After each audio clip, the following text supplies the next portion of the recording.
guys, this is Mrs. Matthysse, and today I'm going to be reading you Solway by Lupita Nyong'o.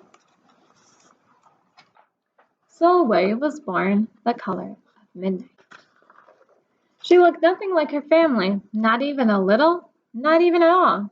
Mama was the color of dawn, Baba the color of dusk, and Mish, her sister, was the color of high noon. Hardly anyone at school looked like Solway either. People gave her sister Mish pet names like Sunshine and Ray and Beauty. People gave Solway names like Blackie and Darky and Night.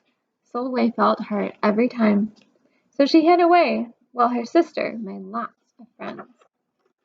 Solway dreamed of being the same color as her sister. She wanted real friends too.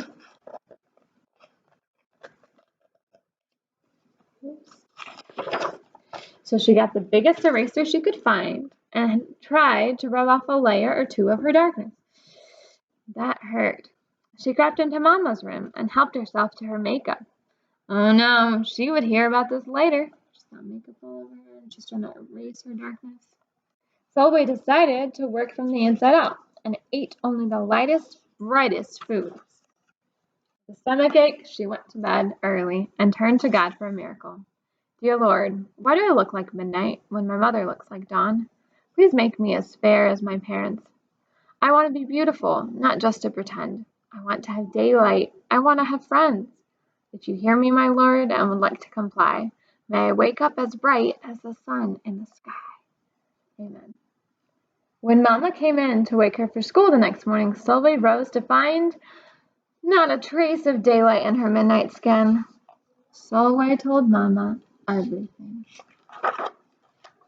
Well, Mama asked, "What is your name?" "Solway," she muttered. "What does it mean?" "Star," Solway whispered. "Brightness is not in your skin, my love. Brightness is just who you are. As for beauty," Mama said, rubbing Solway's stomach the way she always did to comfort her, "you are beautiful." Solway sighed.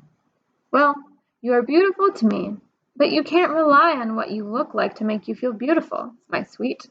Real beauty comes from your mind and your heart. It begins with how you see yourself, not how others see you. Now up you get and out you go." How could she, dark as she was, have brightness in her? How could she have beauty when no one but her mother could see it? She's thinking about all these things. How could she be a star?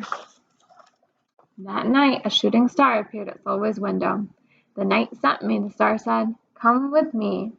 Solway hopped onto the star, and off they went.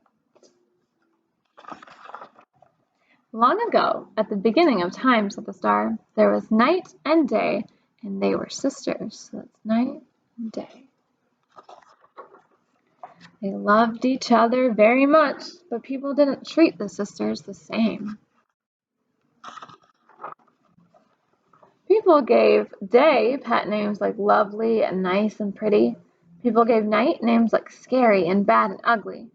She felt hurt every time. Well, night got fed up and walked right off the earth. Day stayed behind and enjoyed making everybody happy in the sun. But then, day grew too long. Day began to really miss her sister. So did everybody else. There had to be a way to get her back.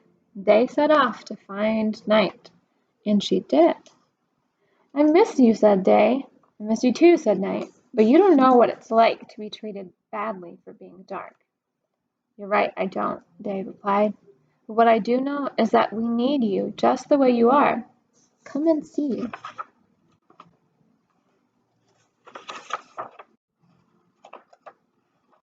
So night returned, and the people rejoiced. "We need the darkest night to get the deepest rest. We need you so that we can grow and dream and keep our secrets to ourselves." The stars chimed in.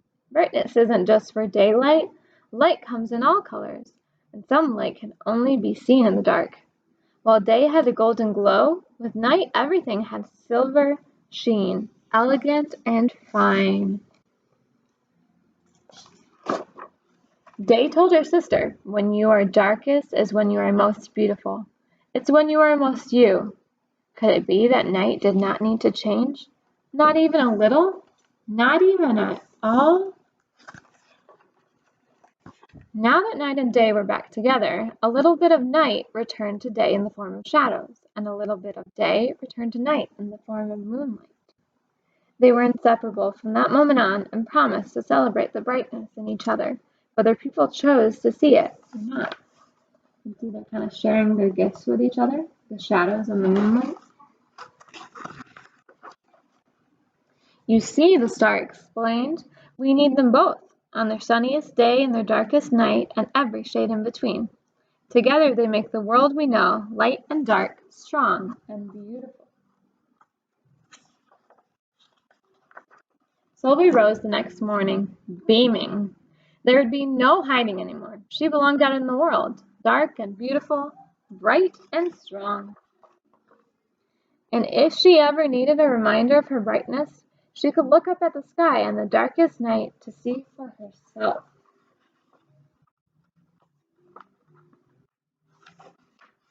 Solveig felt beautiful inside and out. The end.